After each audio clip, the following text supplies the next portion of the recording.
Salut à tous! Se marier, c'est un moment incroyable, une étape de vie énorme. Mais voilà, quand on travaille en Israël, ça amène tout un tas de questions, on va pas se mentir. Et la question qui revient tout le temps, c'est le congé mariage. Comment ça marche exactement? C'est un droit, oui, mais les détails, c'est souvent un peu flou. Allez, on va démêler tout ça ensemble. Donc voilà, le grand jour approche, toutes nos félicitations bien sûr, mais une fois l'excitation un peu retombée, il y a la réalité du quotidien qui revient au galop. Et la question elle est simple, quel impact tout ça va avoir sur le travail? Eh bien c'est justement ce qu'on va décortiquer point par point. Ok, alors pour que tout soit bien clair, voilà notre plan de match. D'abord, on va voir ce que dit la loi. Est-ce que c'est un vrai droit? Ensuite, la question qui fâche. Payer ou pas payer? Après, on passera au concret, les démarches à faire côté employé, puis les obligations de l'employeur. Et on terminera sur le plus important, comment on protège ses droits dans tout ça. C'est parti! Alors, on attaque direct avec la base de la base. Il faut vraiment comprendre une chose. Le congé mariage, ce n'est pas une fleur que votre patron vous fait. Ce n'est pas un petit arrangement entre amis. Non, non. C'est un droit, un vrai droit, inscrit dans la loi. Et la définition légale elle est très claire, c'est le droit de s'absenter pour son mariage sans que ça ait le moindre impact négatif sur sa situation pro. Et ça c'est super important. Ça veut dire que ce n'est pas du tout la même chose que de poser des jours de vacances classiques. C'est un droit spécifique qui vient protéger votre carrière pendant ce moment clé de votre vie. Le point vraiment crucial à retenir ici, c'est que tout ça, c'est encadré par la loi du travail israélienne. Ce n'est pas le Far West. Ça veut dire qu'il y a des règles du jeu claires, des protections pour les salariés et, de l'autre côté, des devoirs bien précis pour les employeurs. Bref, on ne navigue pas à l'aveugle. Bon, maintenant qu'on a établi que c'est un droit, on en vient à la question que tout le monde se pose. Le nerf de la guerre, l'argent. Est-ce qu'on est payé pendant ce congé?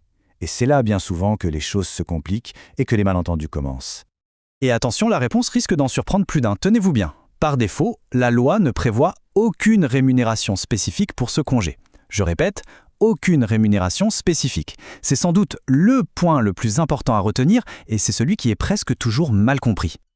Ok, alors comment on fait pour toucher un salaire quand même? Pas de panique, il y a des solutions. En gros, il y a 3 pistes. La plus classique, c'est de piocher dans ses jours de congés payés, ce qu'on a accumulé.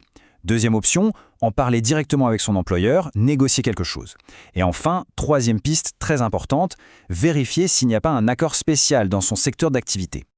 Et c'est là qu'on arrive à la petite subtilité qui change tout. Parce que oui, il y a des exceptions. Par exemple, si on travaille dans l'hôtellerie, l'agriculture ou même les transports, il existe des conventions collectives qui prévoient, elles, un congé payé de 3 jours.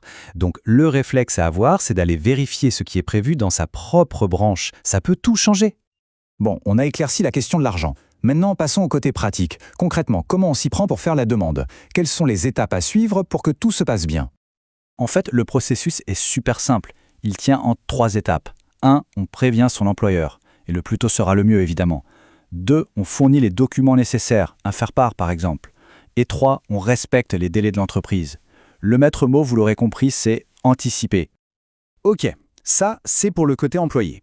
Mais maintenant, changeons de casquette. Qu'en est-il de l'employeur? Quelles sont ses responsabilités à lui? Comment une entreprise est-elle censée gérer cette situation pour que ce soit juste et efficace pour tout le monde? Pour un employeur, c'est vraiment un moment clé pour montrer qu'il prend soin de ses équipes. La base de tout, c'est d'avoir une politique claire et accessible à tous. Ensuite, la communication doit être ouverte et transparente. Il faut aussi bien planifier l'absence pour minimiser l'impact sur l'équipe. Et surtout, s'assurer que les managers de proximité sont bien formés sur la procédure. C'est essentiel. Et au bout du compte, quand c'est bien géré, tout le monde y gagne. Vraiment.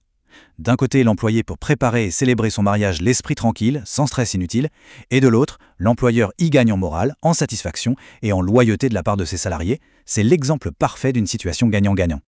Bon, tout ça, c'est l'idéal, bien sûr. Mais que se passe-t-il si les choses ne se passent pas comme prévu? Si ça coince? C'est là qu'on touche au cœur du sujet. La protection des droits. Quelles sont les garanties prévues par la loi? La chose la plus importante à graver dans sa mémoire, c'est ceci. L'emploi est protégé. Point. Prendre ce congé est un droit. Et un employeur n'a absolument pas le droit de sanctionner un employé pour avoir exercé ce droit. La protection légale est vraiment solide sur ce point. Et pour être encore plus clair, la loi est formelle.